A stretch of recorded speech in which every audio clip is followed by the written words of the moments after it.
Mirëmbrëma të nderuar ndjekës të mi, mirëmbrëma të nderuar miq, ja ku po takohemi sërish së bashku në kanalin Historiete, këtë herë për të sjellë një histori shumë të dhimbshme, një histori keq përdorimi, një histori përfitimi që në fakt po ndodhen shumë nëpër institucionet qoftë shtetërore, por qoftë edhe në këto private në vendin tonë.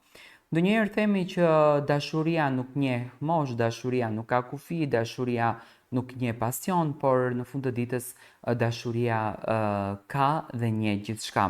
Sot do të vi pranë jush me një histori shumë të dhimbshme të një vajze e cila ka vendosur që të ndanë dhimbjen e saj së bashku me ne. Isha vajza më e madhe e familjes. Jetonim me kursime, me mundime, me djersën e babait që punonte ditë e natë si mjeshtër ndërtimi. Mami nuk punonte.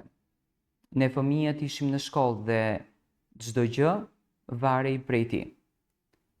Por një ditë gjithçka ndryshoi. Babai pësoi një atakt kardiak sa punonte në një kat të 5. Mrekullisht shpëtoi, por nuk ishte më i njëjti.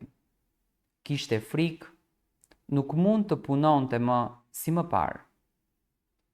U detyrova që të rrite me shpejtësi. Nuk kisha luksin të isha vajzë e re me ëndra. Duhej të isha grua me përgjegjësi shumë të madhe. Fillova të kërkoj punë me çdo mënyrë. Një ditë më thëritën për një intervistë si asistente në një kompani të vogël tregtie. U nisa me emocion, me frikë, por edhe me shpresë. E mbaj mend si sot atë mëngjes të ftohtë. Ishte dita ku për herë të parë ndjeva se ndoshta më në fund po hapej një derë për mua. Kur hyra në zyrë, drejtori më priti me një buzëqeshje të qetë. Ishte rreth të 40-tave. I paraqitshëm, i qetë dhe në dukje shumë familjar. Armendi, ashtu quhej, pa shumë pyetje më tha se isha pranuar. Do të mësohesh me kohën, më tha. Ai nuk më shikoi si një vajzë e thjesht në kërkim të punës, më dha respekt, vëmendje dhe vlerësim që se kisha marrë kurrë më parë. Fillova punën, në fillim ndjehesha e pasigurt. Nuk e njihja profesionin, isha e re, por ai më përkrahte, më mësonte, më fliste me një ngrohtësi që më hutonte. Me kalimin e javëve, lidhja jonë u afrua. Nisi me kafe pas pune, pastaj darka, pastaj mesazhe jashtë orarit të punës. Ai më bënte të ndjehesha e veçantë. Nuk më kishte parë askush ndonjëherë ashtu siç më shikonte ai, dhe unë fillova që ta dua. Ishte një natë e shtunë, kur më ftoi për një gotë verë. Në fillim hezitova, por dëshira për të qenë pranë tij ishte më e fortë se turpi apo frika. Shkuam në një lokal të qetë, dhe aty vera u bë shumë e më shumë se një gotë. Nuk ndjeja më asgjë përreth, vetëm praninë e tij dhe buzëqeshjen tonë. Në ato momente, nuk mendova për gruan e tij, për punën time, për moralin apo për pasojat. Ishim vetëm unë edhe ai. E përfunduam atë natë në një hotel. Kur u zgjova në mëngjes, trupi më dridhej, jo nga i ftohti, por nga e vërteta që më goditi si një rufe. Ndjehesha bosh.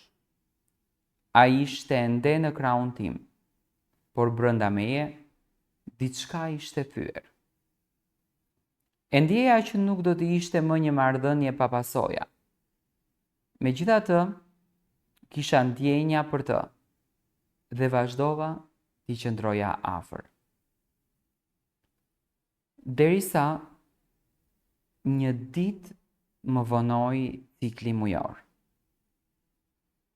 Fillimisht mendova se ishte stresi, por kur bëra testin dhe më doli pozitiv, koka mu hap nën këmbë.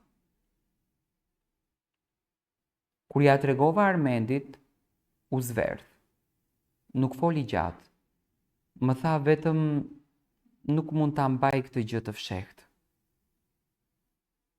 Pas pak ditësh, më tha se ja kishte treguar dhe gruas. Ajo sipas tij kishte kërkuar vetëm një gjë. Nëse nuk e përsërit më, ta kam falur.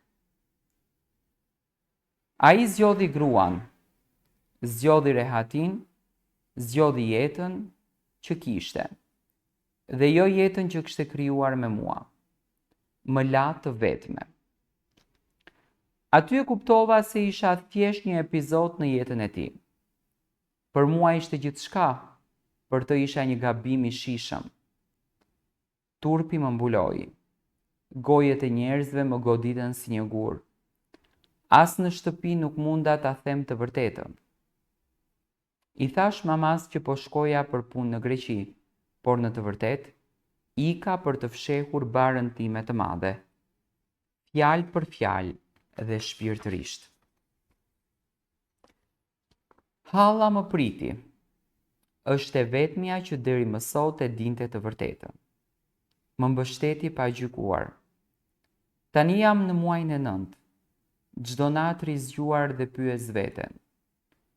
Çfarë jetë do t'i ofroj fëmijës tim? Si do ta shpjegoj mungesën e babait të tij? Por një gjë e di me siguri. Nuk do të dorëzohem kurrë. Ky fëmijë nuk është një gabim. Është një mrekulli. Është e vetmja dashuri që nuk do të më tradhtoj kurrë. Do të bëhem nën. Edhe pse vetëm. Do t'jem e fortë, sepse nuk kam më këtë presë të më shpëtoj. Ndonjëherë më kaplon frika, jo nga varfëria, jo nga vetmia, por nga paragjykimi. Shoqëria jonë di të jetë pamëshirshme, me gra si unë. Të etiketojnë, të përgojojnë, të vënë në shënjestër pa ditur asgjë për luftën që ti ke bërë, për rrethana që të kanë çuar aty ku je. Por unë po mësohem të eci me kokën lartë. Nuk kam bërë krim, kam dashur me shpirt. Kam gabuar duke besuar në një njeri të gabuar. E rëndësishme është që nuk ja kam kthyer kur shpinën përgjegjësisë. Kam zgjedhur të lind, të përballem, të rris fëmijën tim me shumë dinjitet. Sot kur shikoj barkun tim që lëviz, e ndjej Zotin pranë. Ai nuk më ka braktisur, më ka dhënë dhuratën më të madhe, jetën. Nuk di çfarë më pret nesër, por një gjë e di me siguri. Do ta dua këtë fëmijë për të dy. Do t'i tregoj që nënat nuk janë të dobta, por janë heroina që mbajnë botën, të tëra mbi shpatulla. Dhe kur të vi dita, do t'i tregoj dhe historinë time, jo për ta bërë të vuaj, por që të mësoj të mos luaj kur me ndjenjat e një njeriu, siç luajtën me të ëmën e tij. Unë jam Suela dhe kjo është historia ime. Nga një vajzë me ëndra të thjeshta, në një grua me plak të thella, por me një arsye të madhe për të jetuar, djalin tim të vogël që shumë shpejt do ta mbaj në krah.